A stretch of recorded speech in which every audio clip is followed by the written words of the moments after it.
ওকে, আমরা আবারও চলে আসলাম নতুন আরও একটি লেকচার নিয়ে। সো এই লেকচারে আমরা যেই কাজটি করব, বর্ডারের আরও একটি বিষয় দেখব, তা হলো আমাদের বর্ডার রেডিয়াস করা। সো বর্ডার রেডিয়াসটা কি, মানে রাউন্ড করব, মানে কতটুকু রাউন্ড করব। ওকে, আমরা চাইলে একটা সার্কেল করে ফেলতে পারি, আমরা চাইলে ছোট্ট করে একটা কর্নার সার্কেল করতে পারি। সো এভাবে আমরা করতে পারি। আবার আমরা চাইলে একটা নির্দিষ্ট পরিমাণ উইথ দিয়ে আমরা এটা সার্কেল করতে পারি। ওকে, সো এই প্রপার্টির নাম হলো আমাদের border radius. So border radius যখন দিব, তখন যেই সার্কেলটা আমাদের যেটুকু ভ্যালু আমরা দিব, যদি 5 পিক্সেল দেই, এটা আমাদের 4/5 থেকে হবে। তা আমরা দেখতেছি আমাদের এই 4/5 থেকে একটু হলেও রাউন্ডেড দেখাচ্ছে। ওকে, সো আমরা যদি এখানে 50% দেই, তাহলে ফুললি আমাদের সার্কেল আকার দেখাবে। এই যে সেই এখানে যেহেতু আমাদের হাইটের উইথ সেম না, এই জন্য আমাদেরকে এরকম দেখাচ্ছে। আমরা যদি এর হাইট দিয়ে দিই একটা 50 পিক্সেল, এবং যদি একটা উইথও আমরা দিয়ে দেই, কি একটা উইথ, সো এখানেও যদি আমরা দিয়ে দেই কি 50 পিক্সেল, তাহলে দেখবো একটা সার্কেল হয়ে গেছে।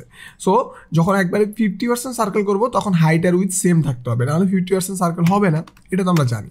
ওকে, সো আমরা এইভাবে বর্ডার রেডিয়াস দিয়ে সার্কেল করতে পারি 4/5 থেকে। ওকে, তো আবার সেম জিনিসটা, এই যে সাইড নিয়ে আমরা কাজ করছিলাম আগে।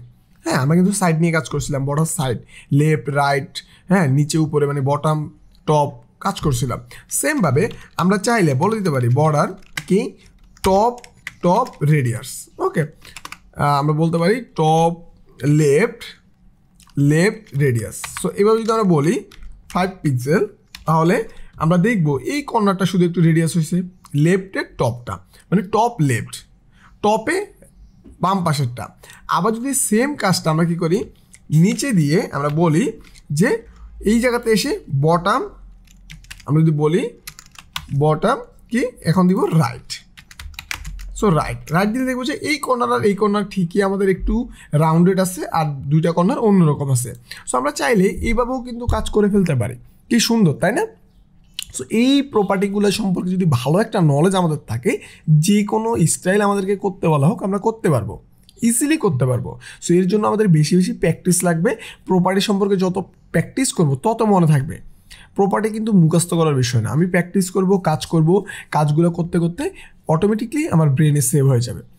সো আবারও তোমার সাথে দেখা হবে নেক্সট লেকচারে। যে কোনো সাপোর্ট লাগবে, সাপোর্ট নিয়ে ফেলো। ওকে, সো আল্লাহ হাফেজ।